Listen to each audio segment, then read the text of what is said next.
Tonight we're on 100, 100, yeah, yeah.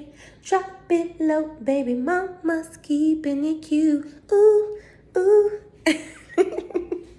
Yes, honey. This is your girl, Honeybee QB, coming back at you with a brand new video. And as you can tell, this video is going to be over the BET Awards. Yes.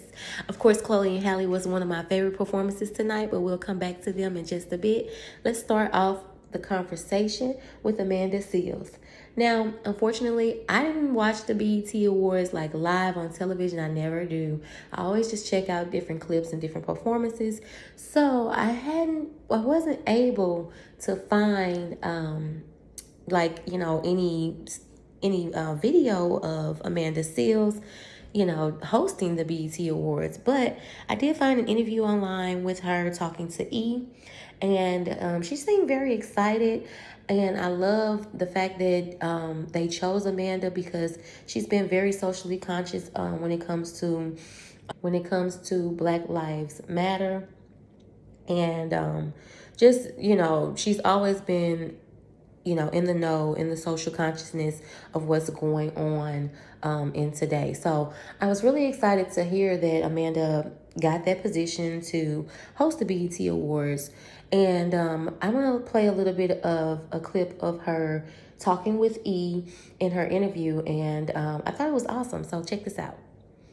Going to host during a pandemic and we can't have large gatherings. Well, how does this work for you? Like, how is this whole show going to work now? Well, first of all, you have to understand I'm a Cancer and we just entered Cancer season. So shout out to the Cancers. We are loners. So I get to host the show and I don't got to do a red carpet. I don't got to talk to nobody. Like, this is perfect for a Cancer. So I'm not tripping at all. This is I love innovation. I love creativity. And that's what this show really is like leaning into. Yeah. Again, J-Hud, John Legend, Roddy Ricch, and all of these artists got to be given a budget to do their vision of their song. So I think it's really going to be a dope experience. And I don't think that people should be worried. We're going to still have a BET Awards that's at a level of excellence. Don't get me wrong. Like, there's going to be a difference in the fact that you're not going to see that audience there. But I think for what it's worth, we've been in this pandemic for 3 months. We've gotten used to not seeing audiences there. So you know what? Don't let that deter you from being the audience wherever you are. Okay, so you mentioned the performances and that each performer is going to get a budget. So they could like make a music video or do a performance at home. So do we know what we're going to get, or it could be just anything? It's going to be a smorgasbord. It's going to be a potpourri of performances. But I think that's what speaks to Black music, right? That the BET Awards is giving you all different flavors, from gospel to soul to hip hop to trap, so we're going to see that represented on just another level. This is the 20th anniversary, so we're expecting some hee-haw. We're expecting to hit us with something special. So what you got? You're going to get something special. We definitely are. And listen, it's not just the 20th anniversary of the awards, it's the 40th anniversary of BET. Yeah. So there's a lot of history that we are definitely going to be packing into the show. The streets are asking, does it begin with a B and end with a Yonsei? I don't answer those types of questions. You leave them alone. I got you. I know your platform, Amanda, is also to always amplify Black voices. So with everything going on in the world, I know BET is going to give us something special, but how does the network and you yourself address where we are in the state of our nation right now? You know what? Honestly, it's more seamless than I think people imagine. For other networks and other shows, it might require a lot more thought process. But for a Black music show, Black music has always been intrinsically connected to what's going on in Black lives. So we're seeing artists who are just very seamlessly and organically bringing in what's happening in the world into their performances. And I'm doing the same thing with my comedy and my hosting. So really what we're going to do is what exactly is expected of Black folks. We're going to speak and perform from the natural space where we are right now as Black Americans. Mm-hmm. Folks just want to see responsibility taken in actualized ways, not just through Instagram posts of Black squares and black and white videos of people looking real serious. We want to see some true measure of a commitment to understanding that discrimination has been at a core has been a core piece of the advancement of all these other groups. And so when we look at Hollywood, like, you can't shy away from the fact that like oppression, discrimination, racism, they are built into the threads of this town.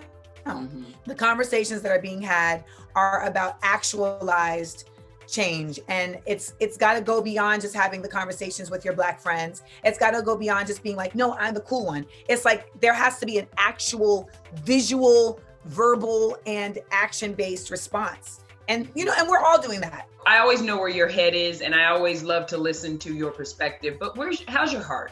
Where's your heart right now? I think a lot of people, it's like hour to hour, because I'll be like really excited about something and happy, and then I'll go to my phone and I'll see another story of another Black person that is dealing with discrimination in a myriad of ways, from cops to COVID to Karen. The bottom line, which is that we needed to get to this point in order to get to a better place. I hear you. I appreciate you, and I cannot wait for the show.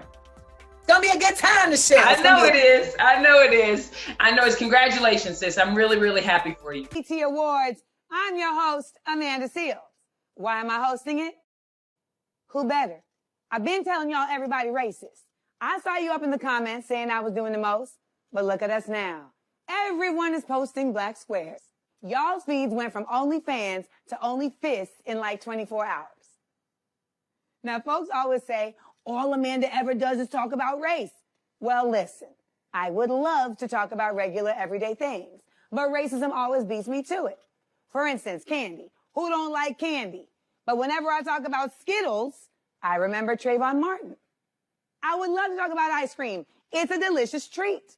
But each time I do, I'm reminded of Botham Jean. Who doesn't appreciate some shut-eye? Man, I had a nap in 2015 that was so good, it felt like Black Jesus tucked me in. I still talk about it to this day. But that's a wrap, because now I can't even dream of speaking about sleeping, knowing Breonna Taylor's killers have not been arrested.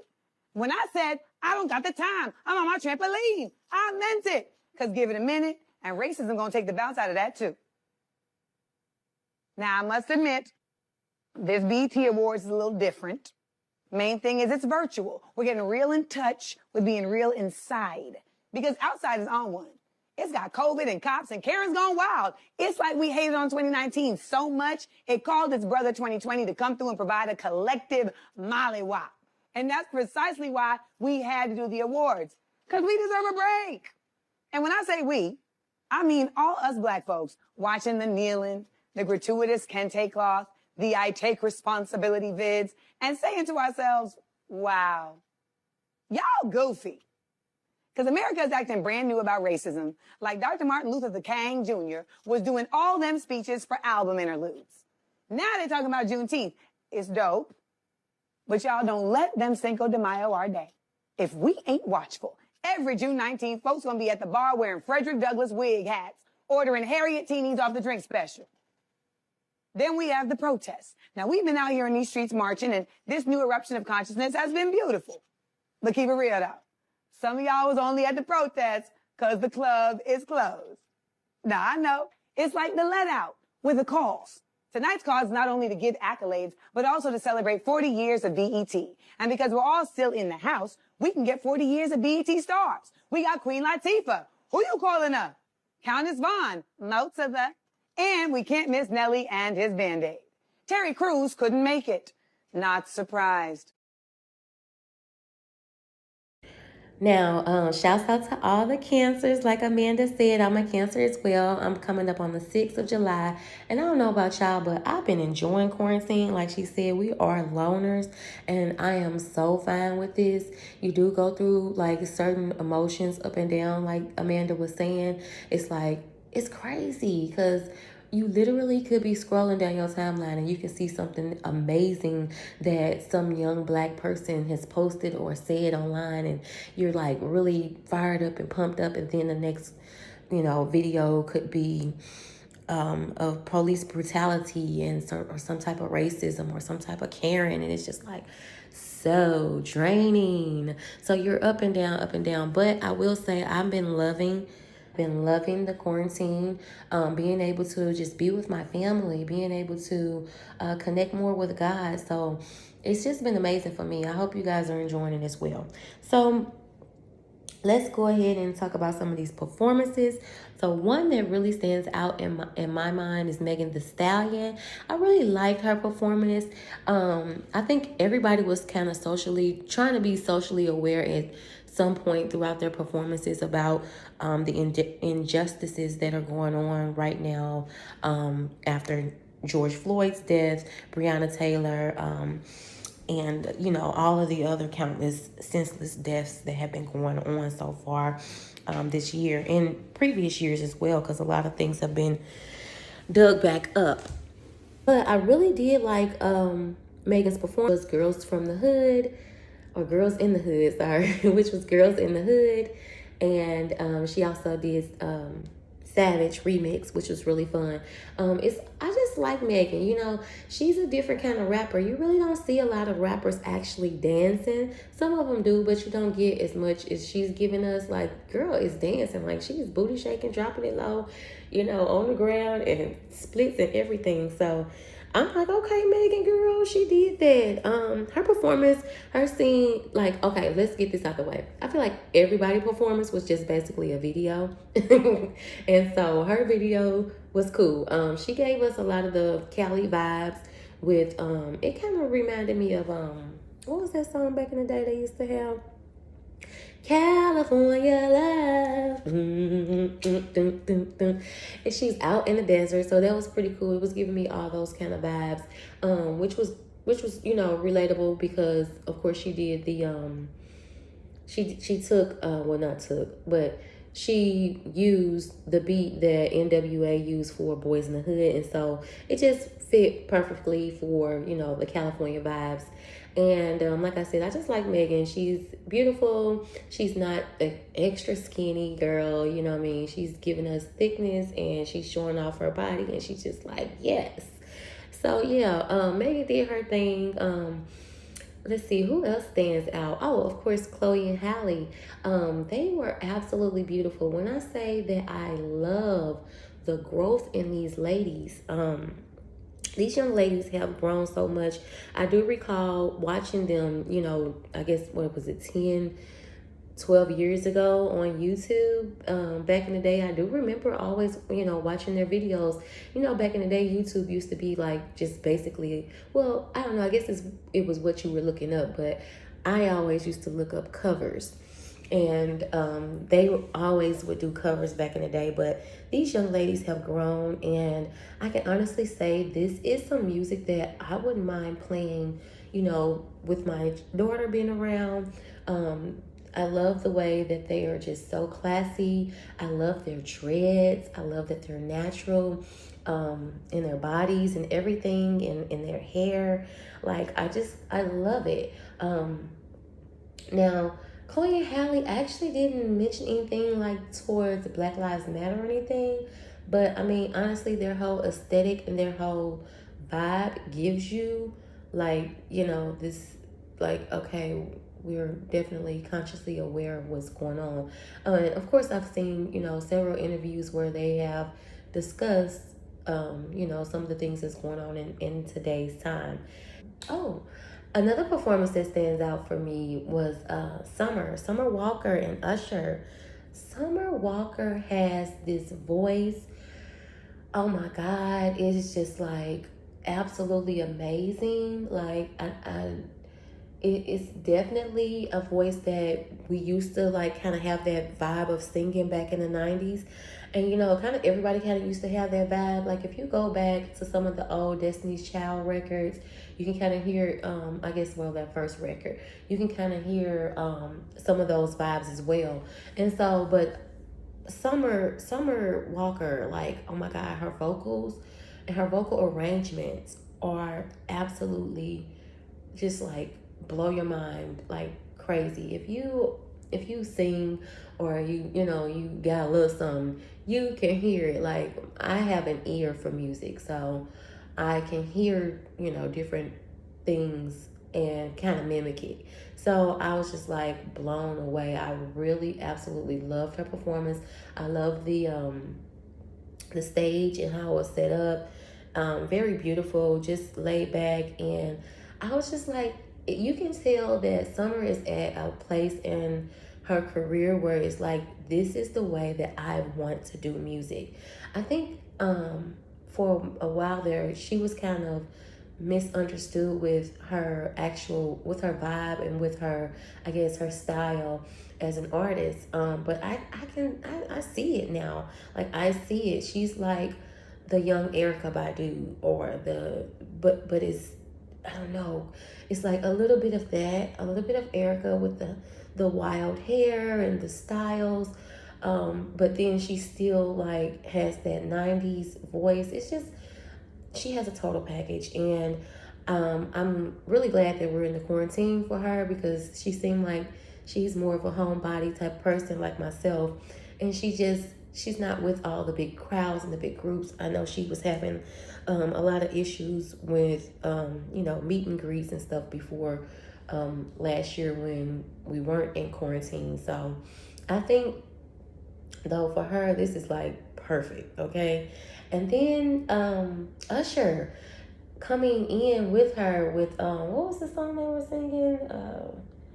Be the one, start a new relationship with you, this is what you do.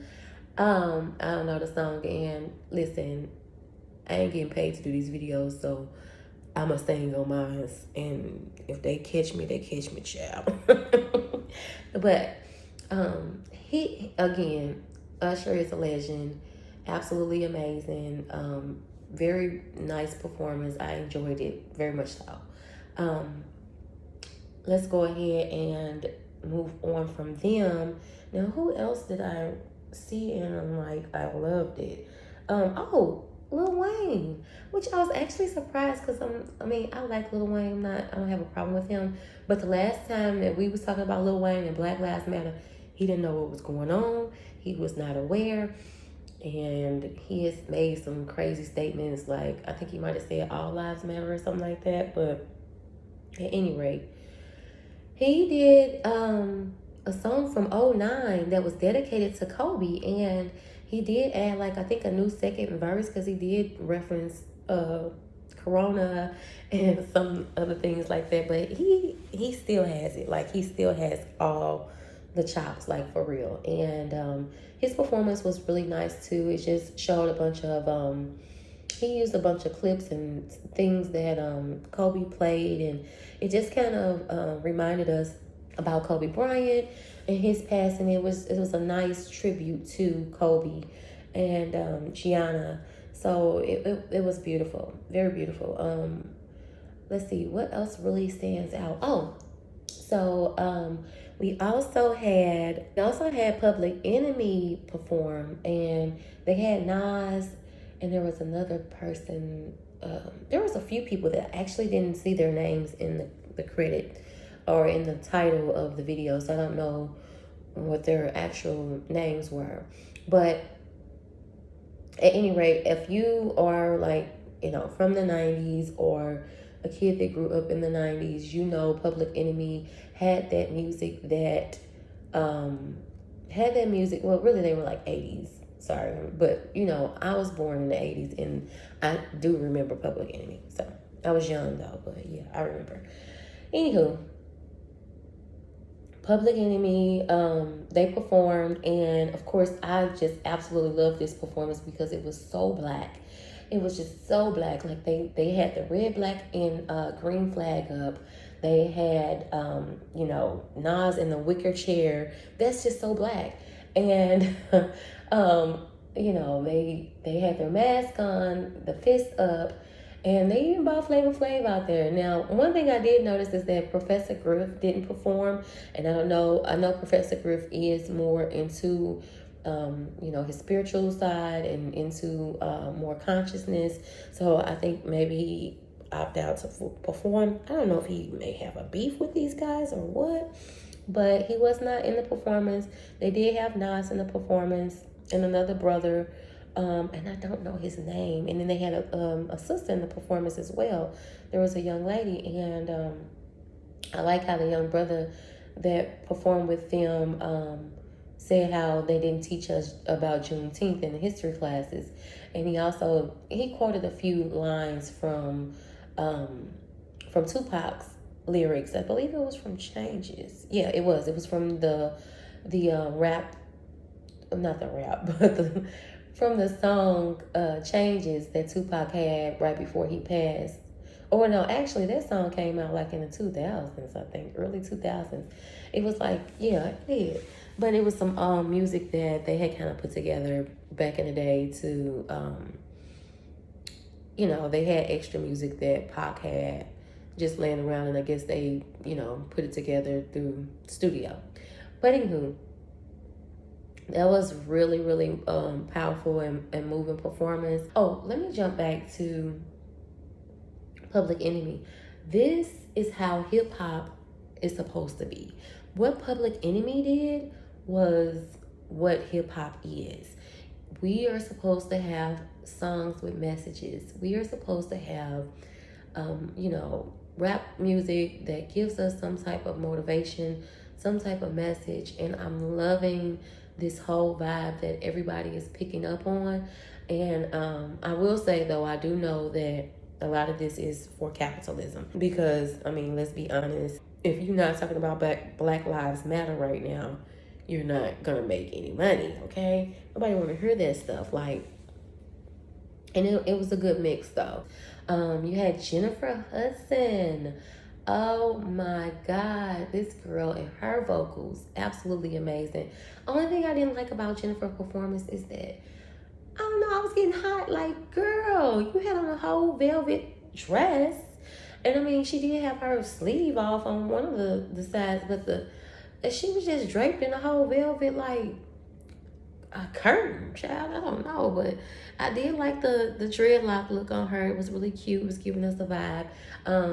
Again, she was giving us a performance with a message, and I really appreciate that. But Jennifer, she also put the clip in, I guess it was the official trailer of Aretha Respect. Because, she's playing Aretha in, I think it said that movie will be coming out in December. So, it looks like I saw Mary J. Blige. Who else was there? It was Sean, what's his name? Oh, Sean Wayne. No, not Sean. Marlon Wayans. I'm talking about Sean. Marlon Wayans. Who else did I see? Of course, Jennifer. I don't remember any other faces that popped out to me, but it looks like it's going to be a really good film. I absolutely adore and love Jennifer. I also love musicals. So this is just going to give me my life. And then it's back in those times where we're still divided in racial times. And Aretha was all about that. Like, she was all about speaking up, using her voice for the Black people. And so I can't wait to see how this is gonna turn out. I absolutely love Jennifer again. She's one of my top faves. Like, seriously, I love her. Last but not least, and these ladies I absolutely love. I was reading in the comments that they closed the show, and it was KiKi Sheard and Karen Clark Sheard. When I say that song, Something Has to Break, immediately when they started singing, I just broke down in tears because of the times that we're in right now and the injustices that we are facing right now in our lives and how things are still going on, yet we are starting to see some changes. And it's like, God, we need you. Something has to break. I absolutely love that she did that with Karen, her mom. They have been singing, and Karen has been singing for, forever, like, in the industry. But she introduced us to KiKi on her first solo album. And I believe, I don't know, what's the name of that song that they had together? I know it was something like, safest place in all the world is in the will of God. That's what it is. The will of God. When I say I absolutely love Karen Clark Sheard, and I mean, I understand that you have the Clark sisters and all of that, but for me, I was, late to the game because I'm born in the 80s and grew up in the 90s. So I was late to the game. So when I found out about the Sheards, found out about the Clarks, it was through Karen music that I found out about the Clark sisters. And that was one of my first albums growing up. Her, CeCe Winans. My mom only allowed us to listen to gospel for a very long time. And so that was one of the ones that I absolutely love, and I still play Karen Clark Shield albums to today. Like, I literally ride in my car and I play that first album, Jesus is a Love Song, all that stuff, Holy, Thou Art Holy, like that. Those are my songs. So when I seen those two up there performing, and I've heard KiKi's song because I also downloaded her album as well, but she had originally done a song with Tasha Cobbs, and I guess Tasha, maybe she couldn't do the song, or maybe she just thought, Mama, I want you to do this song with me. But whatever it was, I really feel like I wish that this was like the original way that they had done the song, because Karen and KiKi, their vocals, they complement each other so well. And the energy that they bring to each other is also just brings a bunch of like nostalgic feelings, at least for me, because like I said, I grew up to them, hearing them sing, and Karen allowing her daughter to be on her very first album, her solo album, it means so much, and it just seemed like it just came to full circle with this. I did notice that, or maybe it was like a homage to Maddie Moss. Maybe that's what it was. Maybe it was a homage to Maddie Moss. And I noticed how they dressed, very similar to the way that they dressed when Maddie Moss came out with her girls on stage for the Grammys. So I'm thinking that that's what the vibes that they were giving. They may be paying homage to mom and grandma, and bringing her mom along on the stage, and they dressed in that black. And when I say that was the perfect song to end the BET Awards, although I didn't see it in the full, I guess, what do they call it, crescendo and whatever. I didn't see it played out like that, but I absolutely did enjoy that, and I was glad that they did end it that way. Albums back in the 90s, and this is another thing. This entire, I know I'm jumping all over the place, but this entire BET Awards was giving me a vibe of how music used to be in the 90s, and I love it. And albums back in the day in the 90s, if you was black and you had an R&B album, you had to put a gospel song at the end, because first of all, a lot of us grew up in church. Most of the people that sing, can sing, they sing, in church, and it's like, okay, I'm going to sing for the world now, and I better put a gospel out. I better put a gospel song on here for my mama, because she gonna be mad that she can't listen to nothing but this last song. So a lot of people used to add gospel music at the end of their albums, and I like how they capped that with them at the end. I know sometimes they end with gospel, I guess. I've seen it before, but I like that they did that. It kind of give you that, like I said, nostalgic feeling that of an album. And so those were the performances that stood out for me. I'm very glad that a lot of these people and celebrities are taking their platform and using it in a powerful way. Although I do know that it is being used to, build capitalism. But that's a whole nother story. It was just good to see these things tonight. Like I said in the beginning of this video, we've been so up and down with our emotions. Everything has been left, right, up, down, wrong this and wrong that. And it's like, gosh, we really did need a break. Like, we need a break. And so, yeah, I'm so excited. I was so excited about these performances. So you guys, those were some of my favorite performances from the BET Awards. Let me know what were some of your favorite performances down below in the comments. Be sure to thumbs up this video and subscribe to my channel. Let's watch this channel grow. And yeah, thank you so much for watching Live in the Hive. This is your girl HBQB. Peace.